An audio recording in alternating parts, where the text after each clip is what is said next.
I think this is an exciting and fun question. So we've worked for many years on these projects. What have we learned at the end of the day? What new insights or knowledge did we get related to these data systems and policies that support data integration? I can start with that one. I think for new insights, the first thing for me is that there really is a lot to coordinate. It is very important to have alignment with all of the organizations involved. It becomes difficult if the timing for the work with one organization does not line up with the timing of the work for another organization.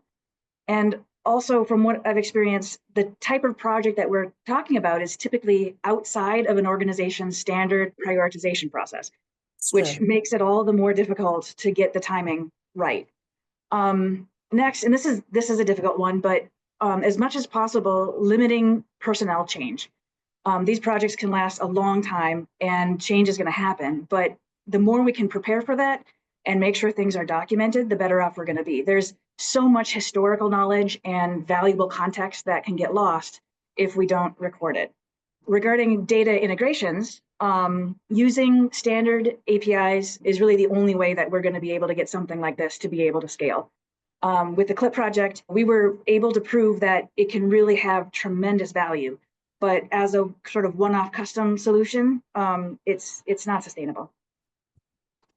I will just add to what Carla said, seconding all of that information, but just to say that I'm not sure that what I'm about to add is new, but it is, to me, insightful.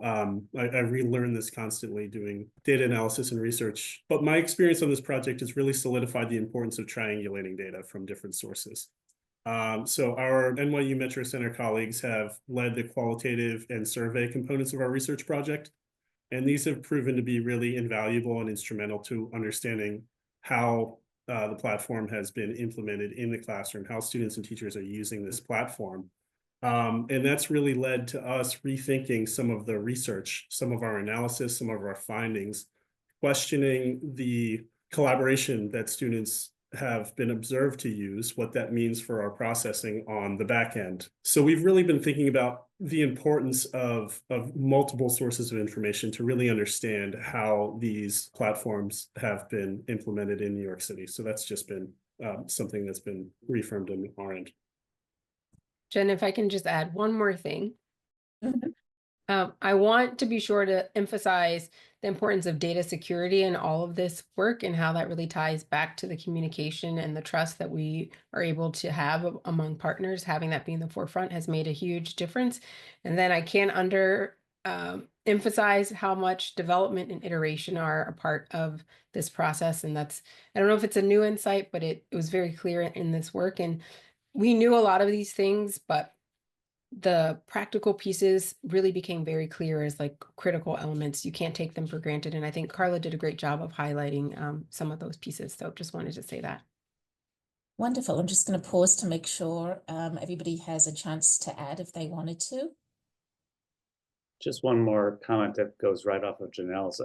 If I had to do this over again with respect to the funders and the partners, I'd have a year zero where we could actually do, and how you get to fund that is a challenge, but where you could really do the planning so that you don't have to, from day one, have to start and be on the edge to as you're proceeding in your grant and in your opportunities. So year zero would really work well. I could not agree more.